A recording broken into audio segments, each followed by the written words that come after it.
باركت على إبراهيم وعلى آل إبراهيم إنك حميد مجيد.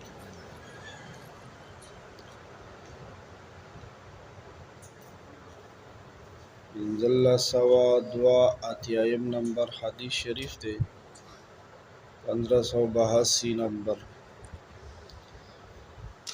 وعنه رضی اللہ تعالی عنہ، دا حدیث ہم دا مخی حدیث پشان دا حضرت عبداللہ بن عمر رضی اللہ عنہما نا روایت تے. اللہ پاک دی ترازی شی، اللہ پاک دی دخپل زان ناراضی کی، اللہ پاک دی زما استاو د ټول امت د طرفه بهتري بدلی ورکی. یو ورکوټي غونته واقع بیانوي په سودا کې د دوکې نه د بچ کېدو په حقله. ذکر رجل لرسول الله صلی الله علیه وسلم،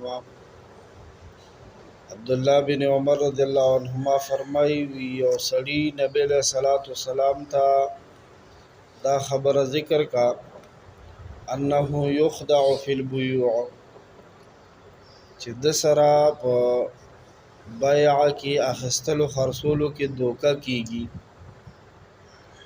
دا دوکی ذکر نبی علیہ السلام تاو کو چی جی کسا اخلم امم را سره دوکه کیږي او که څه شی خرڅوم امم را سره دوکه کیږي. نو دوکې سره مخ شوی ما. نو فقال رسول الله صلی الله علیه وسلم، نبی علیہ السلام ورته فرمایل، طریقې ورته ښودله،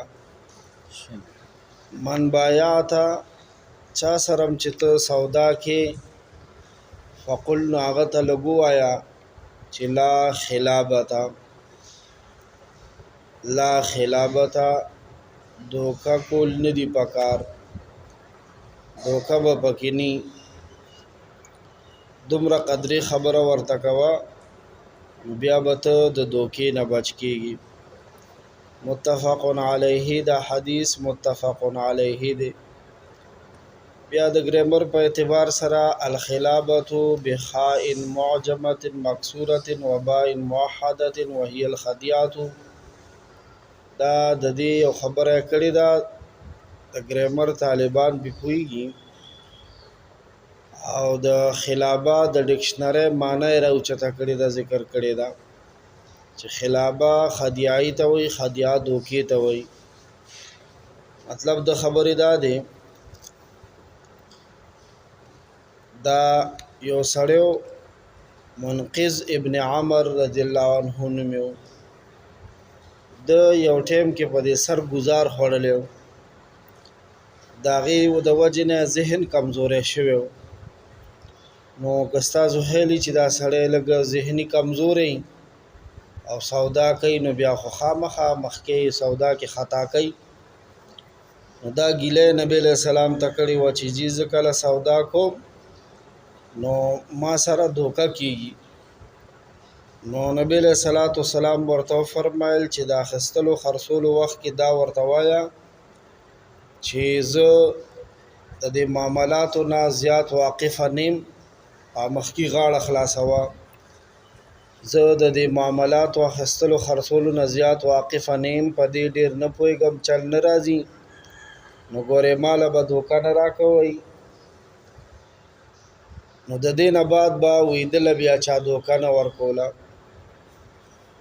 د دې نه بعد به بیا دله چا دوکه نه ورکوله. ده به ورته وویل چې ګورې زه په سودا ډېر نه پوهېږم، ماله به دوکه نه راکوئ. خو بیا دا خبره دې هم واضحه چې دا د هغه مبارکې زمانې خبره وه، کومه زمانه کې دینداري وه، امانتداري وه او د پرهیزګارۍ اعلی نمونه پیش کول هغه زمانې. هغې ته نبی علیہ السلام په خپله فرمایلي خیر القرون قرني، د ټولو نه بهترین زمانې والا خلق زما د زمانې خلق دي. او ظاهره د نبی علیہ السلام د زمانې خلق څوک وو؟ صحابه کرام. چې کله ده ورته دا وویل نو بیا به ورسره مخکې ښېګړه کوله چې یاره دی بچ شي د خطا نه او د دوکې نه. هغه وخت کې په زړونو کې د همدردۍ جذبه وه. خو که نن مې چاته وویل چې زه په دې سودا نه پوهېږم، په دې شي نه پوهېږم، په ریټونو نه خبر نه یم، چې داسې ورته ووایم که نه بس تاسو ته خبره معلومه ده نو چې نور چا نه 10 ګټي ما نه بیا 20 ګټي. او چې سودا په باره کې ورته ووایم چې یاره دا شیز دی مثلا دا ګړی ده دی کې زه اوریجنل او پروویجنل نه پیژنم، اصلي او دیسي نه پیژنم، جعلي، نو بس ظاهره خبره ده چې ورته مې وویل د خپلې اندي چې نه پوهېږم بس هغه به راله او هغه خراب شي دیسي شي دویم نمبر شی به راله د اول نمبر په دغه باندې راکوي. نو په دې اوس دور کې که څوک د دنیا د تاوان نه ځان بچ کوي نو دا خبره به نه کوي، بیا به سودا څنګه کوي؟ وایي د هغې دپاره بهتره طریقه دا ده. امام ابو حنیفه رحمه الله خپلو شاګردانو او زوی ته دا وصیت او نصیحت کړی دی و چې کله بازار ته ځي او د کم سیز د اخیستو اراده دی وي نو ځان سره د هغه سیز ماهر کس بوزه. یو خو د 100 روپو شي ځي که نه هغه خو، او یو داسې وي چې د لکونو شي چې هغې کې سړی بیا هغه دوکه چې وخوري او غلط سیز ورته میلو شي نو هغه تاوان بیا د برداشت نه باري او بیا په سرو سترګو جاړي. نو د هغې نه د بچ کېدو دپاره خو کلي او مالت کې خو خامخا ماهر کس وي که نه چې هغه ځان سره بوزي او ورته ووایي.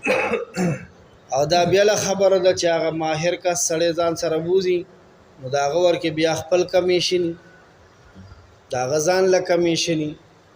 نو الله پاک د ټولو په زړونو کې د خدای ویره پیدا کړي او چې کله د قبر شپه سړي ته یادوي که نه چې سا به رانوځي او د قبر سره به مخامخ کېږم، د قبر سوال جواب دی، د قبر شپه مې ځان له په سر پرته ده، الله پاک ته به ودرېږم، الله به را سره د ذرې ذرې حساب کوي. بیا دا ټولې خبرې سړي ته اسانېږي، دوکه ورکولو نه سړی بچ کېږي.